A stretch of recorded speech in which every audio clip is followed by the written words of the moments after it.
Thank you, Matthew, and good morning, fellow South Africans, in particular members of the media, for honoring us with your presence this morning. Fellow South Africans, today marks exactly 293 days since I had the honor of witnessing the election of Dr. Nasipi Moya as the Executive Mayor of the City of Johannesburg.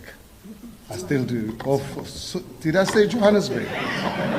I'm still confused with Johannesburg. So that means Johannesburg is refusing to leave me. You know, I profoundly apologize, Executive Mayor, to be in your city and disrespect you. You know, so Executive Mayor once more of the City of Tshwane, our capital city of our country. She took over a municipality paralyzed by years of mismanagement, financial instability, and declining service delivery. Since then, each day of her leadership and that of the multi-party coalition has been defined by the determined pursuit of restoring dignity, functionality, and accountability to our country's capital. Over the past 9 months, the multi-party coalition has taken bold steps to reverse the tide of decay, from enhancing bylaw enforcement and tackling lawlessness to rolling out improved systems that ensure equitable service delivery for all residents, no matter what whether they're in the suburb or the postal code. We are beginning to see for ourselves what is possible when competent leadership is matched with political will. ActionSA, as part of this coalition in our city, has made every effort to contribute meaningfully to these achievements. We have insisted on accountability and demanded results to ensure that the professionals we deploy to lead the city and its key portfolios do so with a clear mandate to serve residents above all else. We believe that Tshwane, a diverse group of parties, has created a model of a stable coalition government that works because it prioritizes the needs of the metro's residents instead of being caught up in internal political squabbles. Dr. Moya's leadership reflects the standard of excellence ActionSA expects of all its public representatives. Like Athol Trollip's tenure in Nelson Mandela Bay and my own term in Johannesburg, our respective legacies where we have governed are built not on the rhetoric but on results. And that is what is expected, and the record Dr. Moya has come to embody within this 9 months. My colleagues beside me will attest that I've made only 2 demands of anyone who wishes to lead on ActionSA's behalf in any capacity. First, they must be ethical, and second, they must wake up to each day with a single objective to maximize every hour in service of the people they were elected to represent. That is what sets us apart. And it is this principle I'm proud to see reflected in the work of Dr. Moya, along with ActionSA's MMCs, Councillor Hannes Kutsie here with us this morning, and Kolofelo Morudi, together with our other coalition partners. And really like to pay tribute to our coalition partners for the support they are giving us to date.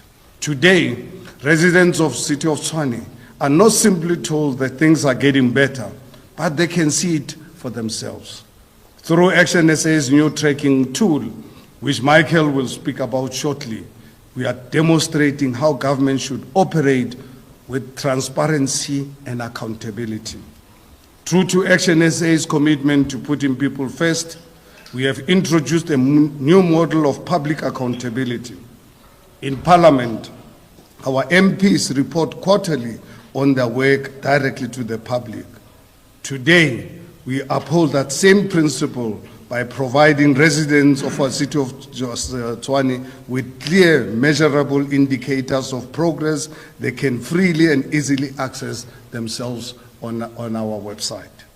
Together with our coalition partners, we have made service delivery the heartbeat of this administration. Roads are being resurfaced, water infrastructure upgraded, waste collected more consistently, streets cleaner, and criminals are aware that the tide of lawlessness is turning. This is not a wish list. This is what is being done. This coalition government has become a model of what can happen when political parties set aside ideology to serve as a greater good. Tshwane is far from being perfect, but it is moving forward. And it is doing so because accountability has become the engine of progress. Fully recognizing that coalitions are inherently complex environments requiring respect, cooperation, even sometimes disagreements among partners, ActionSA remains confident that we can continue on this path of recovery for the capital city of our great country. We will continue upholding our strong principles of accountability, ethical leadership, good governance, and above all, putting residents first with an unrelenting focus on delivering results for our residents. It is for that reason, as ActionSA, we've developed a concept called service deliverism. For us as ActionSA, it's about delivering services to our people, and there's a reason why we're in politics. We're not in politics for nothing else than to ensure that we govern and we govern properly. It is for that reason, as we prepare for the 2026 or the upcoming local government election, ActionSA is determined not to be in opposition benches in municipalities we're going to contest. Because being in opposition, you can only make noise, like we see opposition parties making noise. It doesn't really serve the residents. You can only serve the residents when you're in government. 29th of August, this party is only going to turn 5 years old. So we're a new baby, but we're proud of our achievements as a political party, given the opportunity to be the government of our capital city. And we are proud of our executive mayor. The very big decision we had to really undertake at the time when we announced our collapse of our previous government that we supported, and decided to put and recommend Dr. Moya to our new coalition partners, and they embraced them, and without any doubt. And I'm happy to be biased. If ever anyone would think I am biased, I'm immensely proud of the work that this young woman has done for this city. Exceeded our expectations. I just want to share something with you that's very important, and it's on record. You remember when we made the announcement as ActionSA that we are going to remove the previous mayor and put in a new one. I'm on record to say the city of Tshwane, if we look at it from a financial point of view, if I was the director, if Tshwane was a business and I was a director thereof, we were going to call for the liquidation of the city. But obviously, the city, it's a city, you can't liquidate the city. That is why you need a new political leadership. And we recommended her. And I can tell you, she was nervous. I was nervous. My colleagues here on the table, all of us were nervous. But we wanted our city to work. And we are proud today that our city is actually turning the tide under leadership and our coalition partners. And we are proud as ActionSA, like we did when we sent our 6 members of parliament to hold the GNU accountable. We therefore want you, the residents of the city of Tshwane, to hold us accountable. This time, not as opposition. They must hold us accountable as government. And therefore, I'd like to give the floor to our national chairperson to share with you the tool we've developed ourselves so that residents of the City of Tshwane can hold us accountable, not only on theory, they can hold us accountable on practical things happening in our city. Thank you very much. Michael, the floor is yours.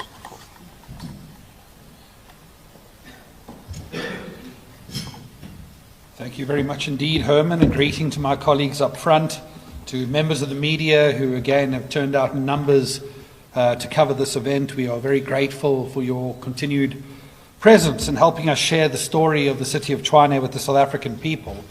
And to those people who are following these proceedings from home, I greet you all, and it's wonderful to be here talking about service delivery and local government, because in South Africa these days there is just simply not enough focus on the bread and butter issues of service delivery at a time in which the South African people, now more than ever, are looking for an example for electricity, water, roads, and the basics of local government being delivered. And we are very proud to be here talking about this issue. There's a wonderful anecdote that I'll share. Herman talks about the moment when we decided to participate in the turnaround of the City of Tshwane.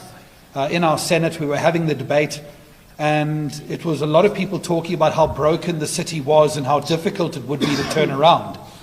And our Mpumalanga provincial chairperson, Toko Mashiane, pointed to the slogan on our T-shirts, which you see on my chest, "Let's fix South Africa." He says, colleagues, how can we go around professing to fix South Africa if we aren't willing to try and fix its capital city? And that was a very strong moment for us as a party to realize the task that we had to undergo and the importance of that task. The decision to develop this tracker arises from a number of things that need to be put on the table. The first is that we are in a complex political environment where every day opponents of this government would like to share information that is false and misleading in an effort to mischaracterize the work of this government. You've seen videos of communities chasing after water tankers, which actually came from the previous government, but is being suggested that this was ours. You've seen videos of the state of Marabastad recently, when in fact that entire precinct has been cleared and is now being put out to the private sector to be rejuvenated in the mirror image of what Herman Mashaba did in the city of Johannesburg. But unfortunately, we live in an era these days where misinformation and the politics of lies often gets more attention than the facts and truth of government, which is precisely one of our motivations in doing this today. But our other motivation is that as a government, ActionSA wants to be held accountable. We don't want to operate in an environment where simply we engage with our voters every 5 years. We believe that must be a continuous process, and it starts with doing what, for example, this GNU government has never done, is just defining your priorities, which is codifying how they should be measured and putting that out there to the South African people and civil society so that they can hold you accountable against those standards. And this is precisely the initiative that we will be presenting today. This government tracker is updated in real time. It is based on data that is shared with us from the City of Tshwane, and it will be something that people can go to our website right now and henceforth forevermore and measure how the City of Tshwane's new multi-party coalition government is doing. And we intend to share it warts and all in terms of the things that are going well and things that might not be going well. And from our point of view, this was vital. So if we can start going through the tracker, the first thing is it's broken up into 5 themes. Financial stability, which is obvious when you consider how broken the city was. Our president has referred to what the city would have been treated like were it a business when the mayor took over. And the stabilizing of that environment is critical from a point of view of tracking how we are doing. Infrastructure and service delivery for very obvious reasons. That's the bread and butter of local government, and that's where the rubber hits the road from a point of view of the residents of our country. Economic revitalization. It is no secret that the City of Tshwane is not immune from the economic forces of our country that have left 44% of our residents unemployed and over 60% of young people. And that is why we need to create an environment in the city that is vastly more conducive to those kind of success stories. A safe and clean city. It's being addressed by the colleagues to my right. I'm actually quite pleased to say the technical fault comes from the 20-something-year-old to my side and not from the 40-year-old on the platform, which is a relief. But I'm sure he'll catch up in a moment. A safe and clean city because, this is a vital aspect. The lawlessness in our society is such that one of the most responded to issues that we get on a digital kind of campaign is the imagery of a mayor getting in there and tackling the illegality and lawlessness of the city. And then obviously governance and customer care. So we'll walk through this in greater detail, but of course this track is available to you, the media and members of society to be able to have a look at yourself. When you talk about revenue collections in rands, it was a situation when the government came into being in October 2024. It was collecting around 3.3 billion rand per month in revenue. We're very pleased to report that at the end of June, this has increased to 3.6 billion rand in revenue.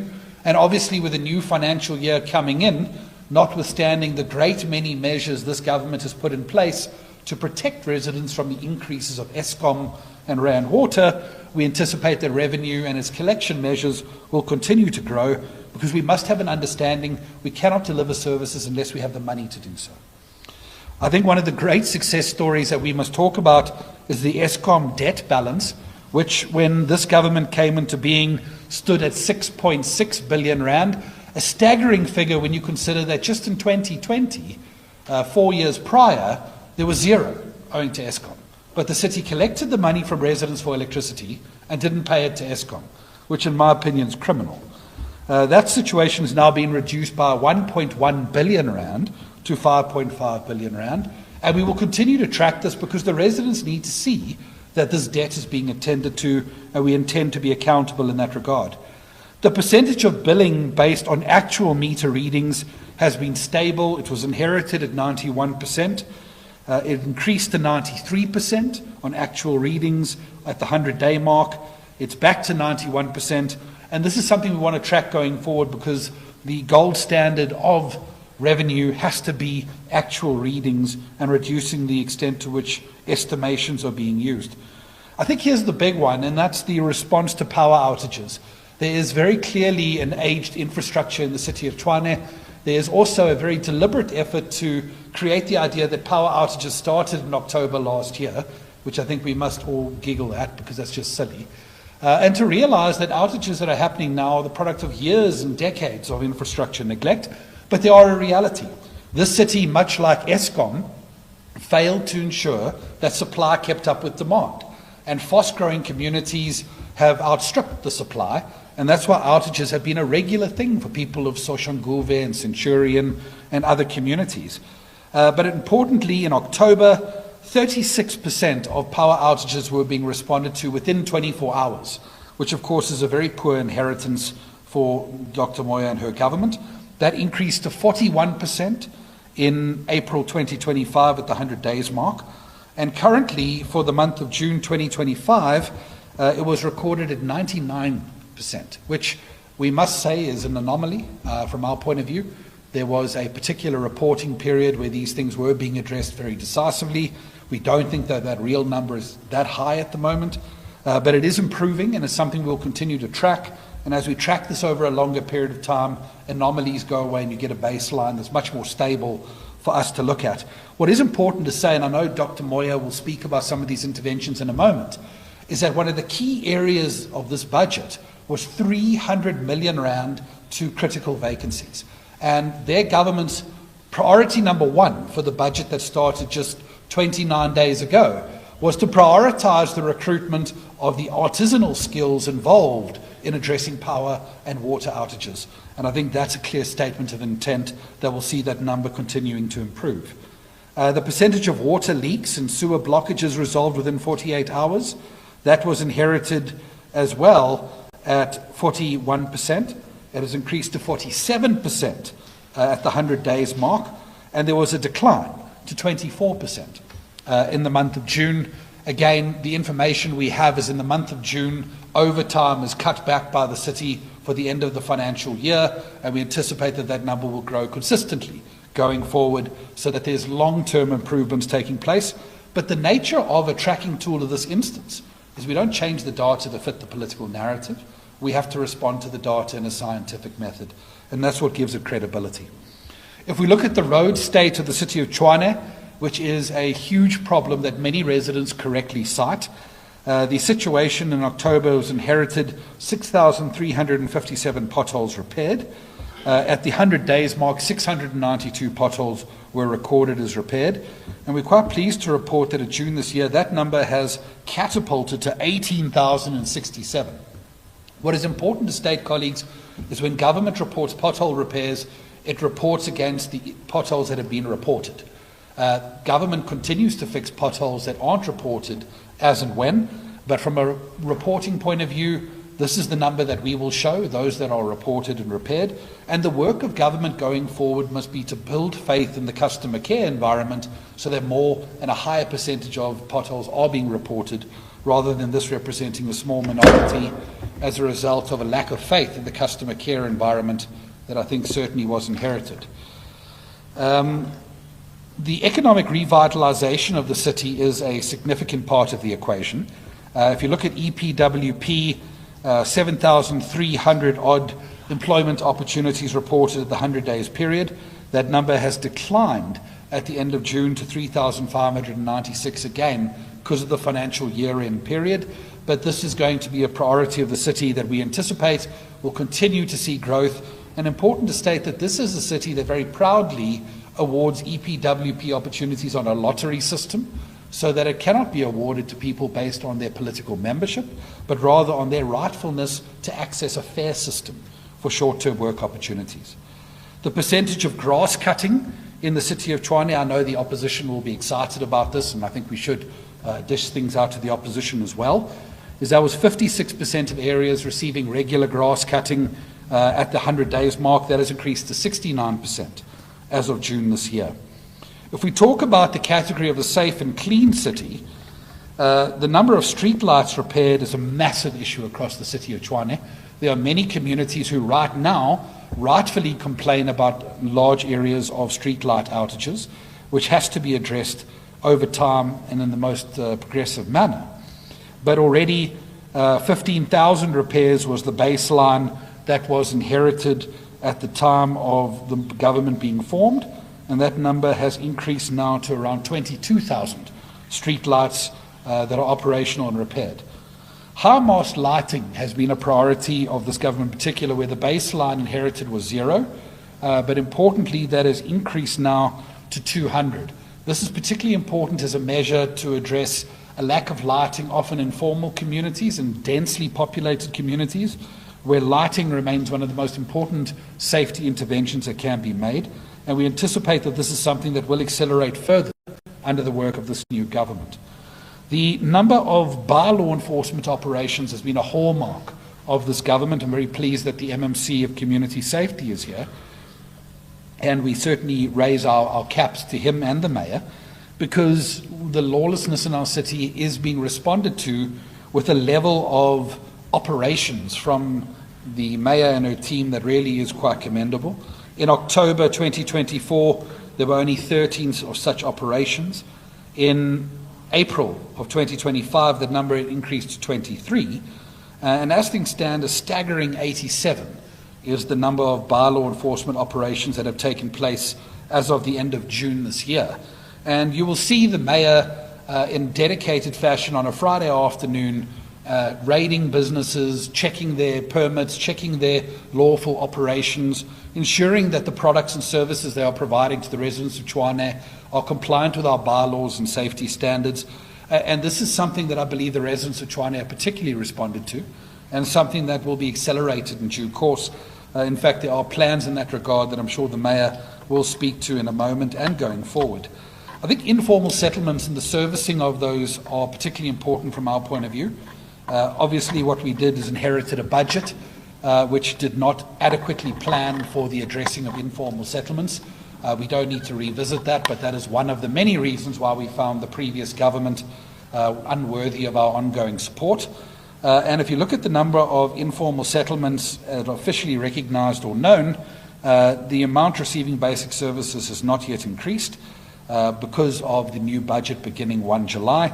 If you go down slightly, you will look at the number receiving basic water services has increased in recent times, and we anticipate that this number will continue to grow rapidly as the new budget kicks in just a month ago. And I think finally, from a governance and a customer care point of view, one of the most remarkable steps that our Mayor particularly has led with her multi-party government, and one we support continuing, are the number of mbizos and public engagements going forward. It is our view that government needs to be connected with not just the needs of communities, but the people themselves, and they need to be able to see themselves in their government. And certainly this was an area where previous governments have underwhelmed. In October 2024, an inherited baseline of just 5 such mbizos were had around specific issues rather than a general program. And this has been made a priority, where in the first 100 days, Dr. Moya and her government rolled out 18 of these mbizos, and that has increased to 68 at the end of June as a part of a conference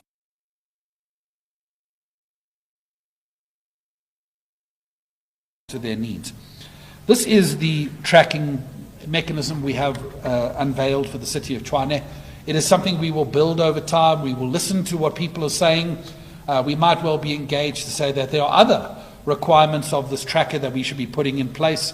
And certainly you can imagine when Auditor General reports come out, particularly when they reveal what we anticipate to be improvements in our governance procedures, those too will be added.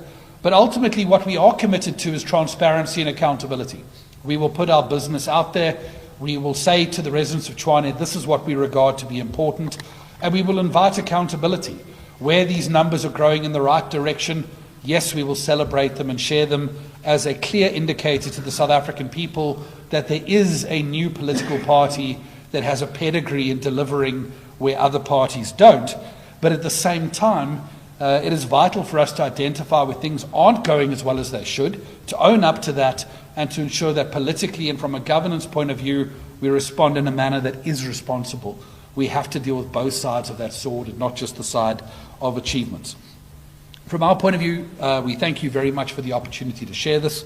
We will continue to share this going forward, and we invite members of society to engage and to track this thing on a regular basis and to share their perspectives, because an instrument like this is only going to be as helpful as it is a measurement that they themselves can engage in going forward. So from my side, thank you very much indeed. We look forward to the ongoing engagements around this tracker, and I think now would be the time for the Mayor to come forward and speak. Thank you very much. Thank you so much, Mike. Good morning, Mr. President, the National Chair, Provincial Chair, colleagues in ActionSA, members of the media, and most importantly, the residents of Tshwane and citizens of South Africa. I think firstly, let's thank the media for being here to share this moment with us. I think what is more and more important is that as the parties that have the privilege of being part of coalitions, what is our contribution in stabilizing coalitions in South Africa? And I think the work that we do in government as individuals that have been given the assignment to be office bearers is just not enough. If the parties that deploy us, that support us on a daily basis, do not play their part as well in ensuring that coalitions in South Africa are stable, I don't think we can get far. So thank you, Mr. President, for leading us as ActionSA in clarifying our offer to South Africa, that when you have us in coalition, what kind of a party are we? And we do appreciate the focus on service delivery, Mr. President, that residents of Tshwane, I have heard them many times. They are so disinterested in slogans and promises. They just want you to do it. And whether it's perfect, whether it's not perfect, they just want you to do it. And I think the energy that we've been deploying with my colleagues in the MECO, together with our colleagues in the legislature in the City of Tshwane, has really been about, colleagues, let's wake up each and every day, do something in communities and take it from there. But in the spirit of today, we're talking about accountability and transparency in governance. I think what is, as I was preparing for today, Mr. President, there's an African saying that cracks me up, but I take it seriously. It goes, when you are peeling groundnuts for a blind man, you must keep whistling so that he knows you are not eating. So this African saying always gets me, it gets me, because there's a lesson of accountability there. If you are given a task to do something, you must always show that you are doing exactly what you are supposed to be doing. And this tracker is going to take us far. But in terms of where we come from as the Tshwane Coalition, and I think the first question that I received yesterday when the media alert went out, it was, is the coalition collapsing? No, the coalition is not collapsing. I think we can say that categorically. And there's a lot that we have been doing as the coalition partners to say the residents of Tshwane have suffered enough. They can't continue to suffer under our leadership, and therefore, in case and when we have disagreements, which we had, and we have to find ways to resolve those. But I think for us as the coalition, we have inherited a backlog in service delivery. That is not because of what I say, but what the residents have to live with in their communities. And we can talk to the backlogs in terms of the institution itself. What is it that this institution called the government of Tshwane was supposed to do and what was not happening? Mr. President reflected a lot on the issues of our financial management as the city. The city did not have a funded budget for 3 financial years. It makes sense to accountants when you put it that way, but to residents, how do we explain is that there were plans, service delivery plans that could not be funded because there was just no money. And that backlog has caught up with us because now we have to deal with very angry residents who are paying for services, but they are not getting return on their investment. The financial management of the city, or rather mismanagement of the city, led to a ballooning creditors book. We know the case about Eskom, where the debt ballooned from 1.2 billion to over 5 billion in a space of 2 to 3 years. And there was a refusal to deal with this because if we could get a deal with Eskom, that means that option was always available, but it was not taken up. We had a ballooning debtors book where the residents of Tshwane stopped paying for services. And for 2 reasons. One, COVID has hit us all, and there are those households that have suffered economically. But there's a protest that the residents staged and said, if you're not going to give us the services that we deserve, we're not going to give you our money. And so we had to deal with the debtors book as well. And also for us, the security of our revenue as the city, which then guarantees the delivery of services to the people, was severely compromised because of that. This financial mismanagement, you would see it on the creditors rating, where the City of Tshwane, even now, we are working on ensuring that we are able to borrow, so we are able to fund our capital budget. We could not borrow as this government for a couple of years because no lender will trust us or trust us with their monies if we can't even manage our own finances. For the first time in 2022-2023 financial year, this city received an adverse finding. It has never happened before. And after that, then 2 subsequent qualified audits. And that has really compromised the ability of this institution to be considered a trustworthy partner. And therefore, I just want to amplify what Mr. Mashaba has said, because whatever, if the institution is not healthy, you won't be able to deliver on your constitutional obligation. What it meant for the residents of Tshwane is that the service delivery deteriorated across the water leaks that often ran for weeks without any response, the potholes, the street lights that are dark because the municipality could not make an investment on street lights for 4 years. Hence, the city is still as dark as it is. The informal settlements where people were just left to a squalor in informal settlements, there's informal settlements that ballooned from 220 informal settlements to over 500 informal settlements in a space of 2 years during COVID. And the residents became angry, and justifiable so. And they continue to be angry because what I appreciate about the residents of Tshwane, they know their rights. And I truly appreciate about them. But also one that has really bothered me is then the businesses and the community organizations having seen a necessity for them to continue or to take over the role of municipality in providing basic services to themselves, which is something that any government should never allow, not if those businesses and those community members are paying rates and taxes. So all of this was just the background, and so we entered this government and we were not under illusion in terms of what is it that we're entering, but we had to have a very strong resolve in terms of what is it that we're going to prioritize. And it was not easy.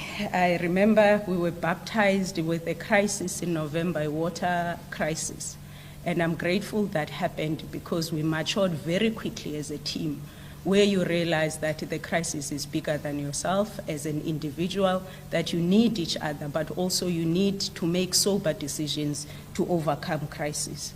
For a couple of months, our substations were engulfed by fires, and we could not explain what it is, and there was a temptation to look for conspiracy theories until we said, let's look closer to home. Have we been repairing our substations the way we were supposed to before we start blaming other people? We started responding to that. And so all of those crises, we then had to respond to them as a coalition. And Mr. President, I can never underestimate the role of a strong coalition. Because if as coalition partners you start pulling in different directions, then you're not going to be able to make the strategic decisions and the unified decisions that you need to make, especially when you are in crisis.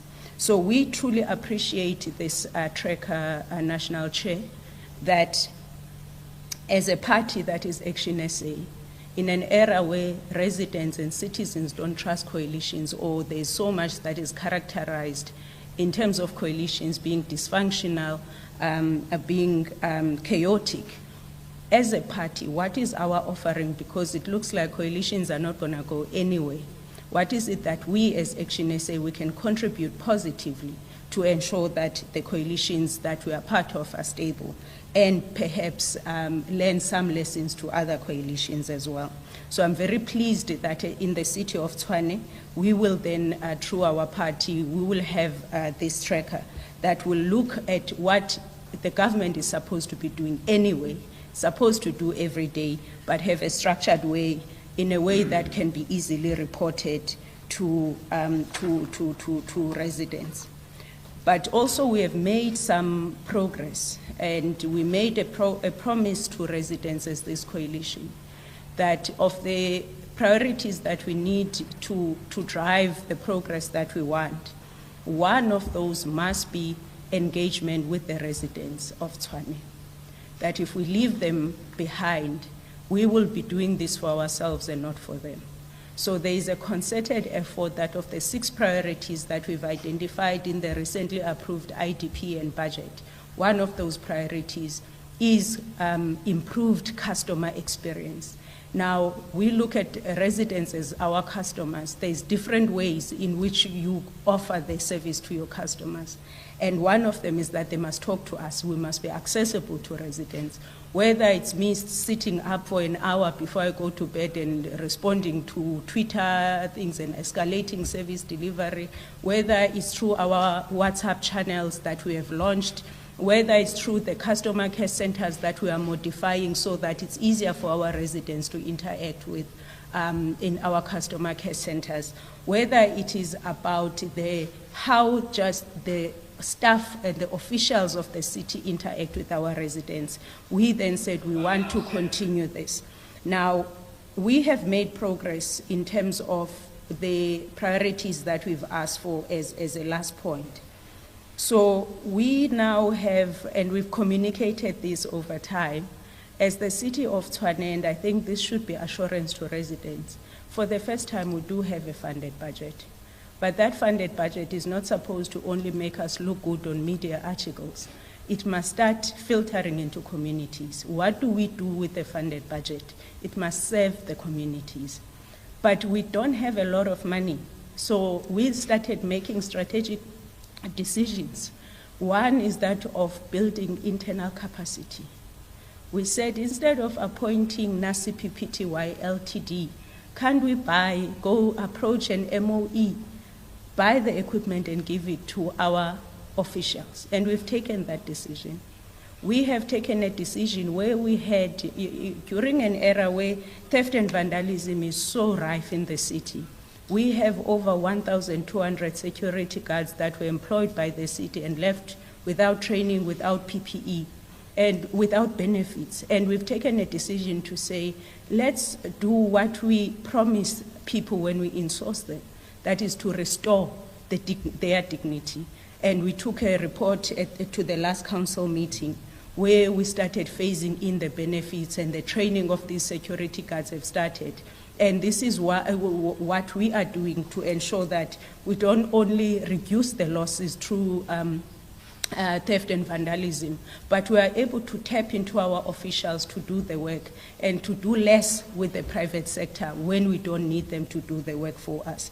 We have reduced the ESCOM debt by over 1.2 billion now. We're still on track. Because there's a court order that we are following there, so we're still on track. Rand Water, we are on track in terms of, we are one of the municipalities that even when we have our IGR meetings, they will start by saying Tshwane is not owing ESCOM, it's not owing Rand Water and Mahalis. And I think that's important because the mandate of a municipality, first and foremost, we must be able to give residents water and electricity. We have ramped up on our revenue collection. We communicated that we have raised over 99% of the projected revenue for the financial year. And those are the initiatives that we say, if we get this right, if we get our finances in order, if we continue to engage our residents, if we can share the plans that we have to grow the economy of this city, if we keep cleaning our city and make it safe, we will be able to give the residents the basics that they are looking for.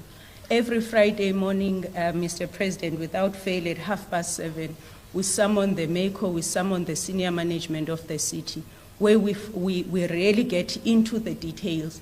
And the question in those service delivery war room, which lasts for 90 minutes, is, are we delivering on the mandate that the Constitution and the residents of this city have given to us? And we believe that with all those interventions, together with the approved plans that were approved by council, that we will be able to take this city forward. But what is important is that accountability is not one way. It's not government saying, this is what I want to do, I'm doing it. Residents of this city must be engaged. We must see them in public meetings. We must see them taking advantage of the platforms that are available to them so that they can get quality service delivery. In my language, they say, so if you are quiet, you're likely to be dead somewhere there. So we don't want that for our residents. So thank you so much for the opportunity.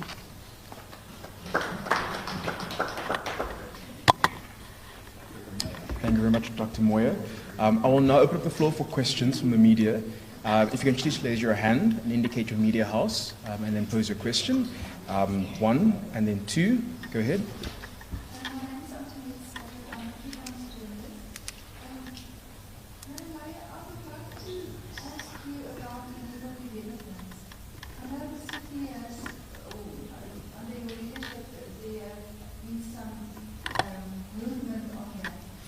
But is it not too slow? Because while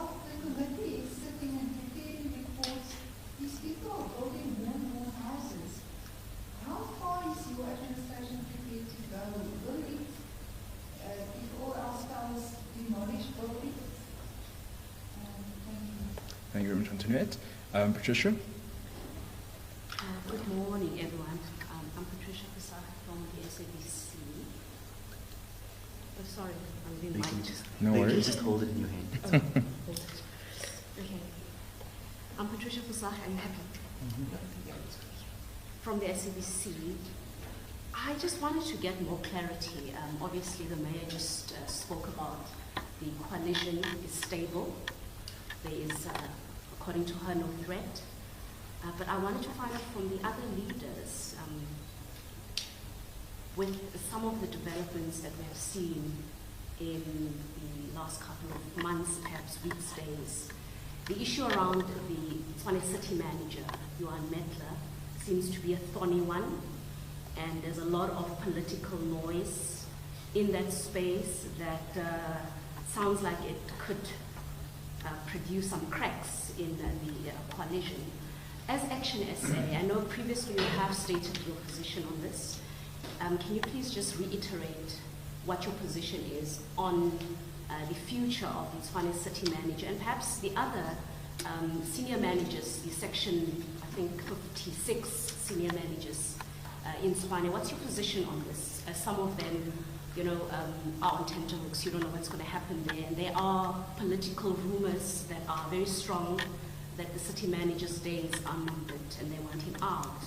As ActionSA, what do you take on this? What's your position on this? How does this affect the mayor? That's the one. The other is, we've also learned that there are plans to remove the mayor soon. Is ActionSA aware of these? Are you aware of some of you know, these plans that are brewing, that they are first looking to remove the city manager and thereafter they're going for the mayor? Are you aware of this, what's happening, and what are the plans perhaps for the party to protect the city manager and the mayor should you be in that position? Thank you very much. What I'm going to have to do is have Dr. Moya answer the first question directed to her from Antoinette, followed up by Michael, and then Mr. President to do the closing. Dr. Moya? Thank you so much. So, Antoinette, the issue of the illegal townships, there's 17 of them. And you can appreciate the complexity because these illegal townships have been there as early as 2002. And the problem or the complexity has gone, you know, has become so large that you've left the problem for so long that we can't then resolve it within 2 months. So what I can share with you, yes, you are correct. There is a submayoral committee that we put together to say we don't want to focus on one illegal township or the other. We need to treat these 17 illegal townships equally. So what they have done, they've already brought the report to the NACO in terms of what is the preliminary assessment of the 17. Obviously, for us as the municipality, we are guided by the bylaws and the legislation in terms of, for you to have a development, what are the preconditions and pre-requirements that a certain development must meet. And so they have already brought to us that. The second one was then to say, now that we have these preliminary recommendations, there are illegal townships that can be normalized in terms of their preliminary assessment, but there are those illegal townships that they don't have bulk infrastructure where they are on the urban edge. And we are then saying, can you please bring a bylaw that we can then take to council so that we can make these recommendations to council.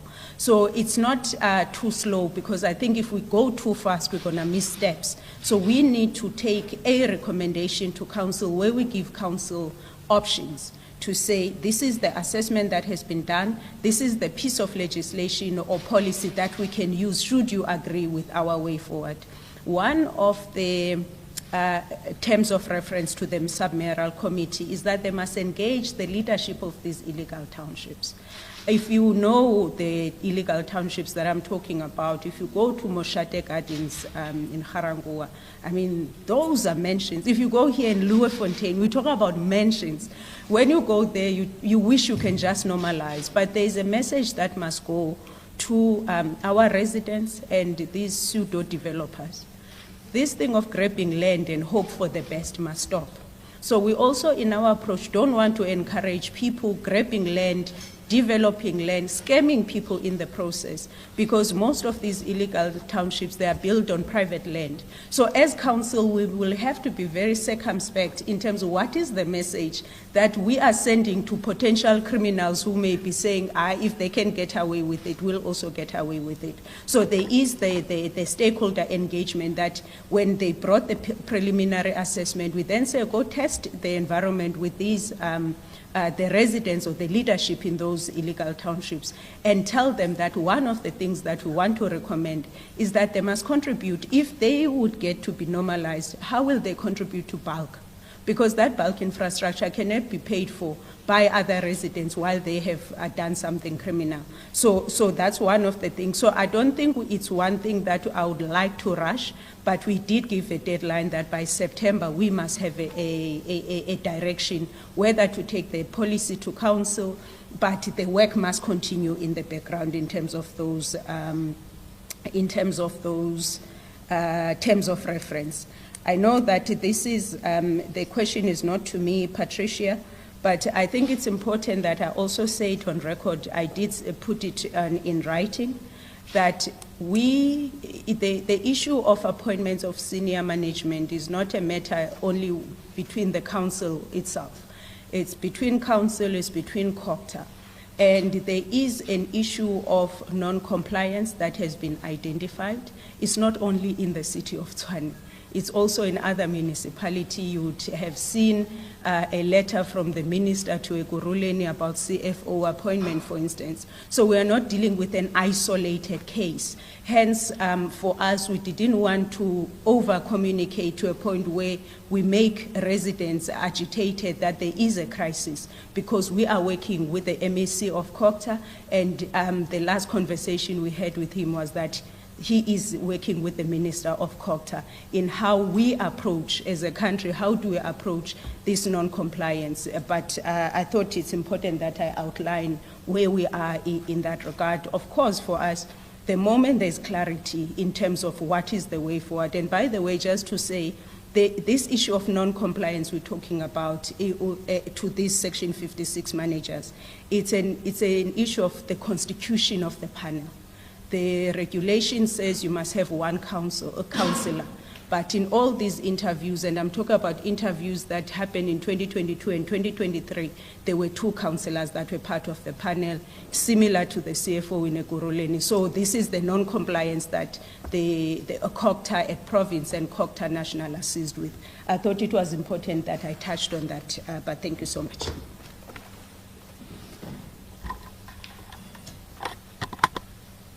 Thank you very much. On the question of the municipal manager, we will not respond further as a party. We've ventilated our opinion on the issue. It is a matter of public record, and particularly in light of our view that we should not invite unnecessary instability in a city that is starting to move forward for the first time in a long time. But in our view, this is a governance issue, and we like to draw a very big wall between governance and party political issues. The mayor's articulated a process, and we won't comment upon it further and afford her the space to lead the city and communicate as and when she's in a position to do so. As it relates to the question of a motion of no confidence, I think how it works in South Africa is the day you get elected as mayor, people start planning motions of no confidence against you. So I'm pretty sure whoever is planning this motion has been planning it for 9 months. I think they are very deeply disappointed by the progress that's starting to happen in the city of Tshwane. But we must understand the nature of coalitions are voluntary. People are free to come and people are free to go. And at any point in time, coalition partners may well decide that they want to follow that particular course of action.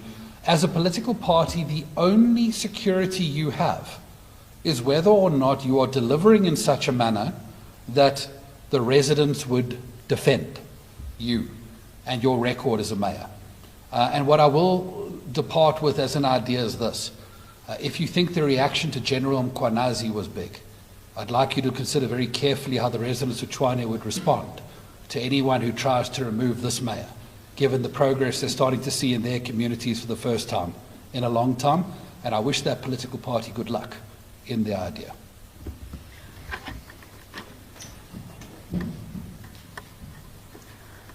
Yeah, if you'd allow me, I would like to really touch on all the questions asked, already answered. I think to really also come from me directly, because obviously as the leader of the party, my statements obviously carry even much more weight. Let me start with you, Antoinette, regarding illegal townships. It's really one of the issues that, for me, drove me to really go into politics at long last, instead of running away from my country. Because this informal townships, in fact, we developed a new terminology to think that they would look nicer. We call them informal settlements. These are actual squatter camps, where people live without dignity. People live without dignity. People for 15, 20 years. From the time I was the mayor of the city of Johannesburg, and I see it developing here in Tshwane, where I keep asking myself on an everyday basis, and I'm unapologetic about this. Firstly, I need to understand, where's the South African Human Rights Commission? A Chapter 9 institution that has got a responsibility, a constitutional responsibility to make sure that the rights of South Africans are not violated. Because these informal settlements, these squatter camps, honestly, they're a violation of the rights of South Africans to live under those conditions. Secondly, and I think we need to really be true to ourselves as South Africans.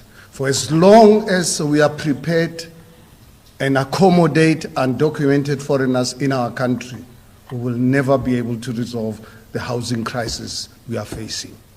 Because if you look at when these criminal elements come into this country from as far away as Pakistan, Bangladesh, India, everywhere else in the world, and us as a country, the only country in the world, we are prepared to accommodate them because we're nice people, we're the children of Nelson Mandela, then this country will pay a price. Because when they come here into this country, where do they first go?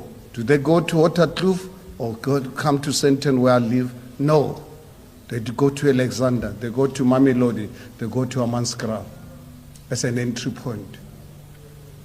Our poor people are actually the biggest casualties of this lawlessness that our own government, including South African Human Rights Commission, is actually failing South Africans.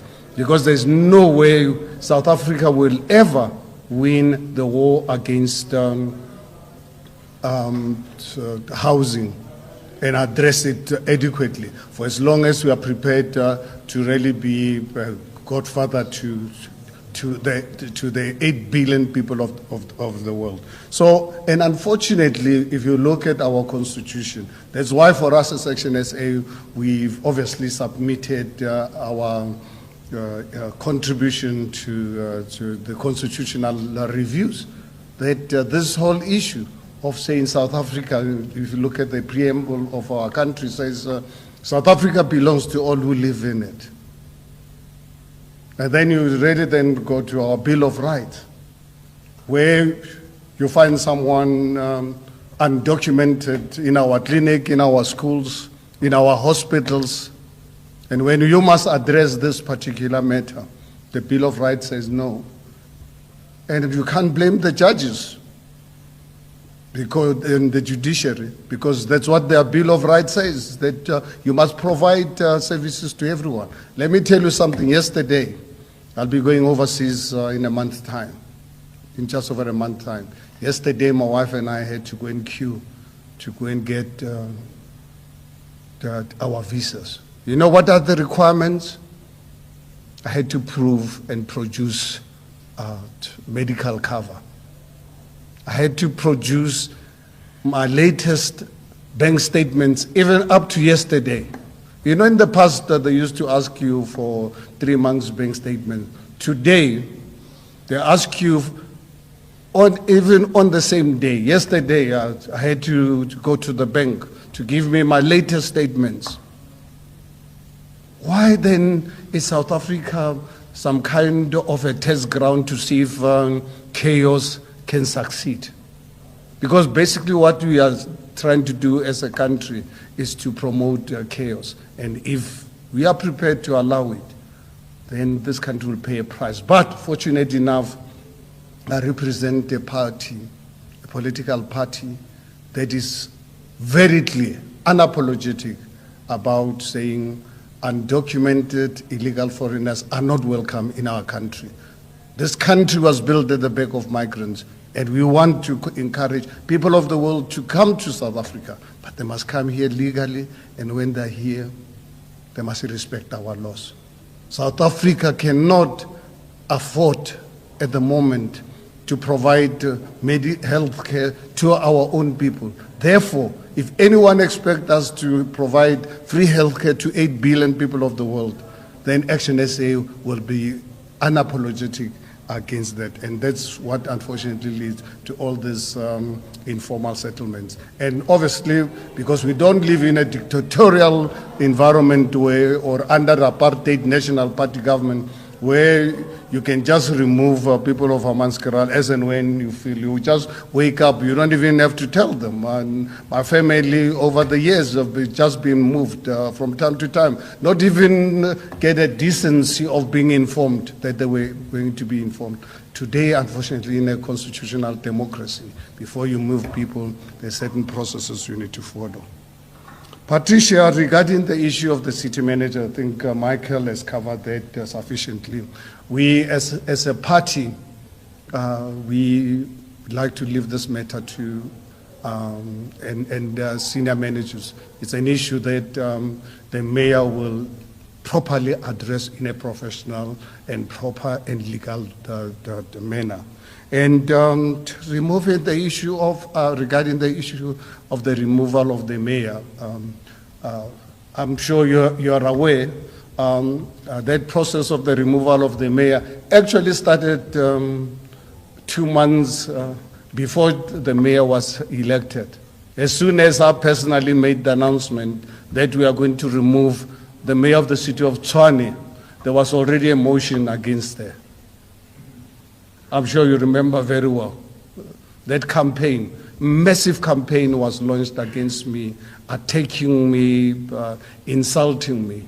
But fortunate enough, we are not prepared, longer prepared for people of Mamelodi, people of Atteridgeville, Garankuwa, Hammanskraal, not to get services from the government, which was reliant on our support. So obviously, if anyone wants to bring the motion of no confidence, we live in a constitutional democracy, and South Africa has entered the era of coalition. The City of Tshwane, no political party has got has got outright majority to govern on their own. And if anyone wants to come out with a motion of no confidence against our mayor, for us as ActionSA, we know that's something that we shall await with great anticipation. And as Michael said earlier on regarding misreading the mood of a country, anyone today in this country attacking General Mukhwanazi, wait until anyone comes out with a motion to remove one of the most hardworking mayor, saving not only ActionSA members, for the first time to see the mayor who's saving all the residents of the city of Tshwane. So we shall await.